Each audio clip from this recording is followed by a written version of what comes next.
Hello दोस्तों, कैसे आप सभी। आपका जो है अहमद मसीह क्लासेस में स्वागत है।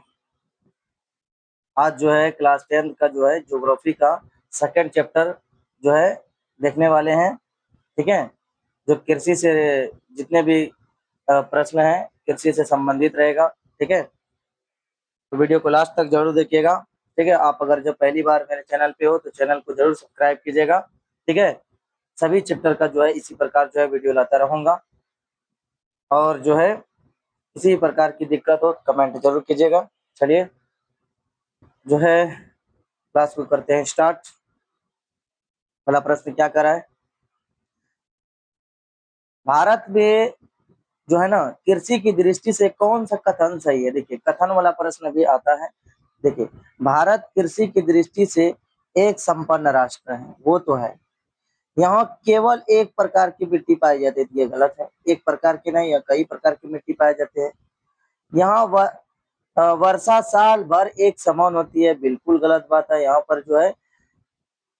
पर जो है वर्षा जो है साल भर में एक समान नहीं होती है, मौसम चेंज होता रहता है। कृषि का राष्ट्रीय आय में कोई योगदान नहीं है, ये भी गलत बात है। तो इसका करेक्ट आंसर क्या हो जाएगा, ए नंबर।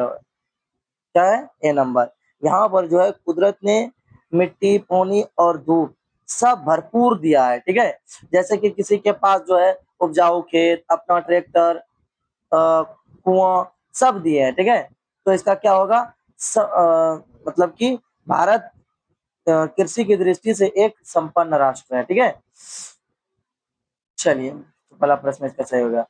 भारत की कृषि संपदा को प्रकृति का अनूठा उपहार क्यों माना जाता है।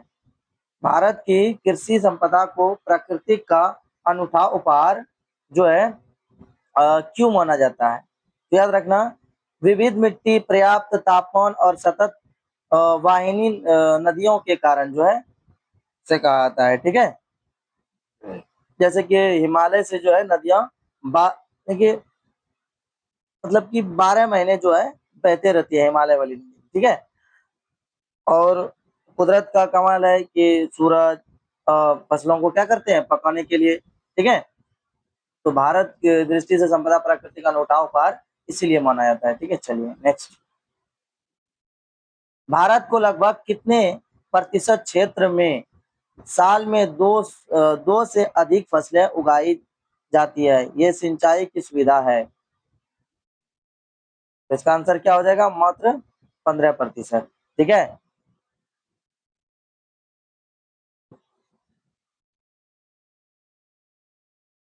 शुष्क कृषि किसे कहते हैं। शुष्क कृषि किसे कहते हैं, याद रखना, जो वर्षा की सहायता से विकसित कृषि प्रणाली है उसी को क्या कहते हैं, शुष्क कृषि कहते हैं। ठीक है, जहाँ मतलब कि सिंचाई का साधन नहीं है। ठीक है, वहाँ खेती पूरी तरह किस पर निर्भर रहता है, बादलों पर निर्भर रहता है। ठीक है, जैसे बिना छतरी के घर से निकलना, भीगे तो ठीक मतलब कि मतलब सूखे रह जाएंगे। ठीक है, बिना छतरी के। चलिए, भारत की कितनी जनसंख्या की जीविका प्रत्यक्ष या परोक्ष रूप से कृषि पर जो है आधारित है। तो याद रखना, 2/3 जो है, इसका आंसर क्या हो जाएगा, 2/3 जो है मतलब कि कृषि पर निर्भर है। ठीक है, मान लेते हैं कि 3 भाई है तो उसमें 2 भाई खेती संभाल रहे हैं, एक शहर में मान लेते हैं नौकरी कर रहे हैं। तो इस तरीके से जो है भारत में जो है क्या है, हर 3 में से 2 बंदा खेती करता है। ठीक है, चलिए, सूती वस्त्र उद्योग के लिए कच्चा माल कहाँ से प्राप्त होता है। तो इसका आंसर क्या हो जाएगा, तो याद रखना, कपास हो जाएगा, यानी कि सी नंबर इसका सही हो जाएगा। ठीक है, बिना रुई धागा, जैसे मतलब कि बिना रुई के धागा नहीं बनेगा। ठीक है, और धागे के बिना शर्ट नहीं बनेगा। तो जो है सूती वस्त्र उद्योग के लिए कच्चा माल कहाँ से प्राप्त होता है, कपास से। चलिए नेक्स्ट। चीनी उद्योग का आधारभूत कच्चा माल क्या है। चीनी उद्योग का आधारभूत कच्चा माल जो है वो क्या है, याद रखना, वो क्या होगा, गन्ना हो जाएगा। इसका क्या हो जाएगा, यानी गन्ने का रस ही क्या बनाए थे, कढ़ाई मतलब बनाए जाते हैं। ठीक है, जिसमें चीनी बनता है। चलिए, रेशम का कीड़ा किस पेड़ की पत्तियों को खाकर बड़ा होता है? तो याद रखना, आज ही पढ़ाए थे, तो याद रखना, इसका थ्योरी क्लास हो चुका है। तो इसका आंसर क्या होगा? शहतूत हो जाएगा। क्या हो जाएगा? तो शहतूत हो जाएगा। इस कीड़े को शहतूत क्या करते हैं? पत्तियों से बहुत मतलब रस खाकर जो है लार रेशम बनाता है। ठीक है, चलिए। भारत की राष्ट्रीय आय में कृषि का योगदान लगभग जो है कितना है? याद रखना 24% है। क्या है? 24%। 100 सेंटीमीटर से अधिक वर्षा वाले क्षेत्र की प्रमुख फसल जो है वो कौन सी है? 100 सेंटीमीटर से ज्यादा जो है उसमें प्रमुख फसल जो है चावल हो जाएगा। क्या हो जाएगा? चावल हो जाएगा। ठीक है, क्या हो जाएगा इसका? यानी चावल, धान को पानी में डूबे रहना जो है पसंद है। आप जानते हैं, जैसे मछली बिना पानी से कहीं नहीं रह सकती, वैसे ये धान को भी खूब जो है पानी चाहिए। ठीक है, चलिए नेक्स्ट।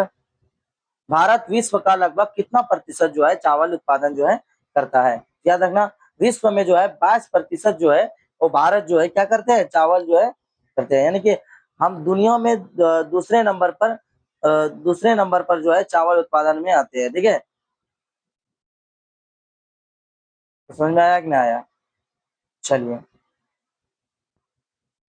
चावल किस प्रकार का जलवायु की फसल है? तो ये जो है उष्ण कटिबंधीय का है। क्या है? उष्ण कटिबंधीय। चावल किस प्रकार का जलवायु की फसल है? ये उष्ण कटिबंधीय है। ठीक है, चलिए नेक्स्ट।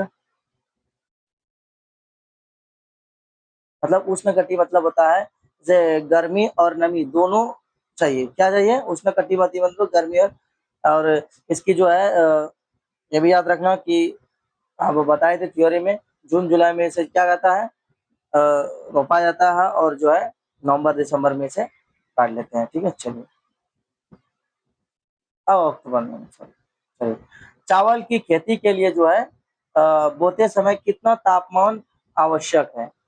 तो 13 नंबर का क्या हो जाएगा? तो याद रखना 21 डिग्री सेल्सियस जो है खेती बोते समय तापमान होनी चाहिए। ठीक है, जब चावल जो है रोपते हैं। चावल के लिए कितनी वार्षिक वर्षा की आवश्यकता होती है? तो 125 से 200 सेंटीमीटर तक वर्षा होनी चाहिए। ठीक है, तो ये याद रखिएगा। ठीक है, क्योंकि इसमें ज्यादा पानी लगता है। और धान क्या है? खरीफ फसल है, ये भी याद रखिएगा। चावल की खेती के लिए सबसे उपयुक्त मिट्टी जो है वो कौन सी है? तो याद रखना जलोढ़ मिट्टी जो है, जलोढ़ मिट्टी जो है चावल की खेती के लिए सबसे अच्छा मिट्टी मानी जाती है। नदियों द्वारा लाई गई मिट्टी बहुत ही बारीक और उपजाऊ होती है, जो पानी में क्या करते हैं? सोख कर रखती है। चलिए, भारत का प्रमुख चावल उत्पादन राज्य जो है कौन सा है, जहाँ चावल की 3 किस्में जो है उगाई जाती है? तो इसका आंसर क्या हो जाएगा? याद रखना, भारत में सबसे ज्यादा जो है पश्चिम बंगाल में जो है चावल उगाई जाती है। ठीक है, वहाँ का मौसम और पानी ऐसा है कि साल भर में चावल ही चलता रहता है। ठीक है, चलिए। मतलब ये 3 चावल वहाँ पे होता है, जैसे एक तो का नाम है औस, एक अमन, एक जो है बोरा। ठीक है, बोरा भी चावल का ही नाम है। ठीक है, तो ये भी याद रखें। जैसे कुछ लोग सुबह सुबह सुबह शाम जो है रात तीनों टाइम जो है चाय पीते हैं। बंगाल वाले तीनों सीजन मतलब कि तीनों सीजन में क्या करते हैं? चावल ही उपजाते हैं। ठीक है, चावल के बाद भारत चावल के बाद भारत की दूसरी प्रमुख खाद्यान्न फसल जो है कौन सी है? चावल के बाद जो है भारत की दूसरी प्रमुख खाद्यान्न फसल जो है वो कौन सी है? याद रखना, इसके बाद जो है गेहूं आता है। ठीक है, यानी चावल के बाद सबसे ज्यादा अगर जो खाई जाती है तो वो रोटी खाई जाती है। ठीक है, चलिए। भारत विश्व का लगभग कितना प्रतिशत जो है गेहूं उत्पादन करता है? तो याद रखना 10%। कितना? विश्व में, दुनिया भर में जो है भारत जो है 10% जो है 100 में से मतलब 10 बोरी जो है भारत की मान लो। ठीक है, चलिए। गेहूं उगाने के लिए कितनी वार्षिक वर्षा आवश्यकता जो है होती है? याद रखें 50 से 75% जो है वर्षा सेंटीमीटर होनी चाहिए। ठीक है, गेहूं को ज्यादा पानी उतना नहीं मतलब चाहिए। ठीक है, मतलब अगर ज्यादा अगर जब पिलाओगे तो वो क्या हो जाएगा? गल जाएगा। ठीक है, इसे कम पानी चाहिए। ठीक है, यानी कि गेहूं क्या है? हम मान लेते हैं कि ये मेहमान की तरह है, ठीक है। कम चाय पानी, बस खुश रहता है। चलिए, भारत में हरित क्रांति का सबसे अधिक प्रभाव किस फसल पर पड़ा? भारत में हरित क्रांति का सबसे अधिक प्रभाव जो है किस फसल पर जो है पड़ा? तो याद रखना वो गेहूं। हरित हरित जो है क्रांति किससे संबंधित है? गेहूं से। यानी कि नई तकनीक और खाद ने गेहूं को क्या कर दिया? अम, मतलब कि थोड़ा जो है उपजाऊ कम कर दिया, ठीक है। चलिए, भारत में गेहूं का सबसे बड़ा उत्पादक राज्य जो है वो कौन सा है? याद रखना उत्तर प्रदेश जो है गेहूं सबसे ज्यादा उपजाऊ करते हैं। मोटे अनाजों में कौन सा फसलें शामिल है? मोटे अनाजों में कौन सी फसलें जो है वो शामिल है? याद रखना ज्वार और बाजरा और रागी। ये जो है ये मतलब दाने जो है इसका सख्त होते हैं और मोटे होते हैं। सेहत के लिए क्या है? ये अच्छा है, ठीक है। तो इसीलिए जो है ये मोटे अनाज कहा जाता है, ठीक है, ज्वार बाजरा और रागी। चलिए, रागी में प्रचुर मात्रा में कौन सा पोषक तत्व जो है पाया जाता है? याद रखना लोहा और कैल्शियम। क्या पाया जाता है? लोहा और कैल्शियम पाया जाए। ये हड्डियों और खून के लिए जो है बहुत बढ़िया है, ठीक है। राग रागी का खाना जो है मतलब कि ऐसे शरीर में लोहे जैसे मजबूती होता है और कैल्शियम जो है मतलब कि मांस को जो है मजबूत करते हैं, ठीक है। तो रागी प्रचुर मात्रा में क्या पाता है? लोहा और कैल्शियम। चलिए, नेक्स्ट। भारत में ज्वार का सबसे बड़ा उत्पादक राज्य जो है वो कौन सा है? तो इसका क्या हो जाएगा? महाराष्ट्र हो जाएगा। इसका आंसर क्या हो जाएगा? महाराष्ट्र। जो वहां वहां पर जो है कौन सी मिट्टी पाई जाती है? तो काली मिट्टी पाई जाती है। क्या पाई जाती है? काली मिट्टी, ठीक है। चलिए, बाजरा किस प्रकार की मिट्टी पर जो है मुख्य रूप से उगाया जाता है? 25 नंबर का क्या हो जाएगा? याद रखना बलुआ और उथली काली मिट्टी, ठीक है। बलुआ और उथली काली मिट्टी। मतलब कि बाजरा जो है ऐसे समझिएगा रेगिस्तान में जो है मतलब कि कम उपजाऊ मिट्टी में भी अ, उग जाता है, ठीक है। चलिए, मक्का के उत्पादन में भारत के प्रमुख राज्य जो है वो कौन सा है? तो याद रखना इसका आंसर क्या हो जाएगा? तो याद रखना कर्नाटक, उत्तर प्रदेश और बिहार हो जाएगा, ठीक है। यानी ये मक्का के उत्पादन में यही 3 राज्य जो है मुख्य है। चलिए, अगला। भारत में दलहन यानी दालें किसका प्रमुख स्रोत है? याद रखना प्रोटीन का। यानी कि इसका सी नंबर जो है करेक्ट आंसर हो जाएगा। क्या हो जाएगा?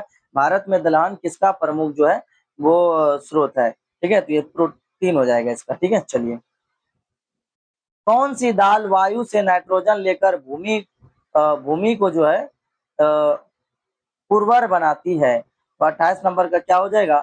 याद रखना अ, अरहर को छोड़कर अन्य दालें जो है सब क्या है? अ, नाइट्रोजन लेकर भूमि को उर्वरक बनाती है, ठीक है। अरहर जो है ये जो है थोड़ा क्या करते हैं, इनकी जड़ों में ऐसे गांठें होती है जो हवा से खाद बना लेती है, ठीक है।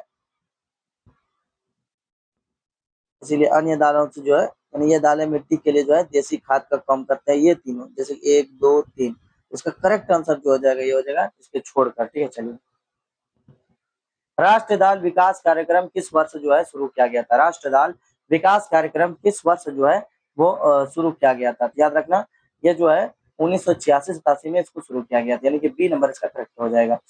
गन्ना किस प्रजाति का पौधा है? गन्ना जो है किस प्रजाति का पौधा होता है? याद रखना बांस का प्रजाति का। चलिए, गन्ने की खेती के लिए आदर्श तापमान कितना होनी चाहिए? तो इसका आंसर क्या हो जाएगा? याद रखना 21 से 27 डिग्री का होनी चाहिए। चलिए, अगला सवाल। भारत का कौन सा राज्य तिलहन के अंतर्गत मूंगफली उत्पादन में अग्रणीय है? 32 नंबर का क्या हो जाएगा? तो याद रखना गुजरात हो जाएगा। क्या हो जाएगा? गुजरात हो जाएगा। सरसों किस ऋतु की फसल है? सरसों जो है किस ऋतु की? याद रखना रबी की फसल जो है सरसों है। चलिए, चाय किस प्रकार के कृषि के अंतर्गत आती है? चाय किस प्रकार की कृषि के अंतर्गत जो है वो आती है? तो याद रखना ये रोपण कृषि के अंतर्गत आते हैं। चलिए, सर्वप्रथम अंग्रेजों द्वारा चाय की खेती कहाँ शुरू की थी? तो 35 नंबर का क्या हो जाएगा? याद रखना ये ब्रह्मपुत्र घाटी में, ठीक है। यानी 1840 में। यानी ये असम का जो है ना ढलान वाला इलाका है, ठीक है। यहीं पर जो है अंग्रेजों ने सबसे पहले चाय का जो है चुस्की लिया था। चलिए, चाय की पत्तियों में कौन सा पदार्थ पाया जाता है जिससे जो है ताजगी महसूस जो है वो होती है। याद रखना थीन, इसका आंसर क्या हो जाएगा? याद रखना थीन हो जाएगा, यानी बी नंबर इसका करेक्ट हो जाएगा। क्या हो जाएगा? यानी कि वो चीज जहाँ पर मतलब दिमाग की जो है ना सुस्ती भगा देता है, वही वही जो है थीन होता है। चलिए नेक्स्ट, चाय की खेती के लिए मिट्टी के किन तत्वों की पर्याप्त मात्रा होनी चाहिए? तो 37 नंबर का क्या हो जाएगा करेक्ट आंसर? याद रखना फास्फोरस, पोटास और लोहा और हुमस। ठीक है, यानी कि ए नंबर इसका करेक्ट हो जाएगा। क्या हो जाएगा? यानी कि फास्फोरस, पोटास, लोहा और हुमस। यानी चाय जो है ना बड़ी नखरे वाली फसल है। ठीक है, इसे बहुत सारे पोषक तत्व होनी चाहिए। ठीक है, जैसे पहलवान को दूध, घी, बादाम सब चाहिए, वैसे ही चाय मतलब कि वैसे ही चाय को जो है ना सबकी मिट्टी चाहिए। ठीक है, चलिए अगला सवाल। कॉफी की 3 प्रमुख किस्में कौन-सी है? तो 38 नंबर का क्या हो जाएगा? याद रखना अरेबिका, रोबास्टा, लाइब लाइबेरिका, यानी कि बी नंबर इसका करेक्ट आंसर हो जाएगा। ठीक है? ये तीनों जो है मुख्य प्रजाति है जो पूरी दुनिया में फेमस है। ठीक है? कॉफी के लिए। चलिए, भारत में रबर की बागवानी कृषि सर्वप्रथम जो है कहाँ प्रारंभ हुई? इसका करेक्ट आंसर क्या हो जाएगा? याद रखना ए नंबर ही इसका करेक्ट हो जाएगा। यानी कि क्या हो जाएगा 1880 ट्रावनकोर और मालाबार में। ठीक है, चलिए कपास के पौधों को पकते समय कैसी जलवायु की आवश्यकता होती है? तो 40 नंबर का क्या हो जाएगा? याद रखना खिली धूप और शुष्क वातावरण होनी चाहिए। ठीक है, चलिए कपास उत्पादन के लिए कम से कम कितनी दिन पाला रहित होना चाहिए? 41 नंबर का क्या हो जाएगा? 210 दिन हो जाएगा। ठीक है, चलिए नेक्स्ट, लावा निर्मित काली मिट्टी किस फसल के लिए जो है सबसे उपयुक्त है? 42 नंबर का क्या हो जाएगा? कपास हो जाएगा इसका आंसर। चलिए सुनहरा रेशा किसे कहा जाता है? 43 नंबर का क्या हो जाएगा? सुनहरा रेशा याद रखना जूट को कहा जाता है। किसको कहा जाता है? याद रखना जूट को कहा जाता है। ठीक है, ये मतलब कि इसके रेशे जो है ना सोने की तरह चमकते हैं। ठीक है, और बहुत कीमती होता है। और जूट से क्या बनता है? बोरी बनता है, चटाई बनता है। ठीक है, चलिए जूट की खेती के लिए कैसी मिट्टी आवश्यक है? याद रखना अ, चिकायुक्त मिट्टी, यानी बाढ़ के मैदानों की नई मिट्टी चाहिए। ठीक है, जूट की खेती के लिए क्या चाहिए? मतलब कि ऐसे समझिए जूट को जो है हर साल नई मिट्टी चाहिए। ठीक है, और जो कि बाढ़ अपने साथ लाते हैं। ठीक है, चलिए नेक्स्ट, सोयाबीन उत्पादन में भारत के कौन से 2 राज्य 90% योगदान जो है देते हैं? तो 47 नंबर का क्या हो जाएगा? मध्य प्रदेश और महाराष्ट्र। क्या हो जाएगा? मध्य प्रदेश और महाराष्ट्र। नारियल की जो है कृषि मुख्य रूप से किन राज्यों में जो है होती है? तो 48 नंबर का क्या हो जाएगा? याद रखना केरल, तमिलनाडु और आंध्र प्रदेश। ठीक है, जूट के प्रमुख उत्पादन क्षेत्र जो है वो कौन से हैं? याद रखना जूट का जो है अ, गंगा का निचला मैदान और डेल्टा क्षेत्र। ठीक है, चलिए आज का ये लास्ट प्रश्न है। ठीक है, भारत तो विश्व में जो है किसका सबसे बड़ा उत्पादक और उपभोक्ता देश है जो दालों से संदर्भ में है? 50 नंबर का क्या हो जाएगा? जो है दाल है। ठीक है, भारत विश्व का सबसे बड़ा उत्पादक और उपभोक्ता देश दालें संदर्भ में दालें ही होगा इसका करेक्ट आंसर। ठीक है, यानी भारत भारत में दुनिया में सबसे ज्यादा दालें उगाई मतलब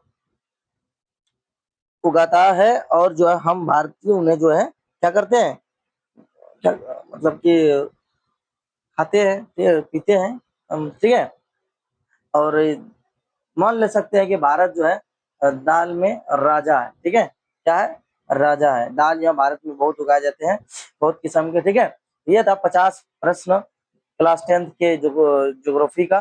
ठीक है, वीडियो कैसा लगा जरूर कमेंट बताइएगा। ठीक है, आप अगर जब पहली बार मेरे चैनल पे हो तो चैनल को जरूर सब्सक्राइब कीजिएगा। ठीक है, इसी प्रकार जो है हम रोज को कुछ हर एक नया चैप्टर का जो है और मतलब कि सभी चैप्टर का जो है ऑब्जेक्टिव टाइप क्वेश्चन लाता रहूंगा, और सब्जेक्टिव तो पहले से हल किया हूँ, पहले उसको देखिए। ठीक है, सभी चैप्टर को देखेंगे, सब्जेक्टिव भी ऑब्जेक्टिव भी। अगर और भी कोई सब्जेक्ट का अगर जो किसी प्रकार की दिक्कत हो कमेंट कीजिए, वीडियो जो है नेक्स्ट डे जो है मिल जाएगा। तो मिलते हैं अगले वीडियो में, जब तक के लिए पढ़ते रहिए। आज के लिए इतना ही।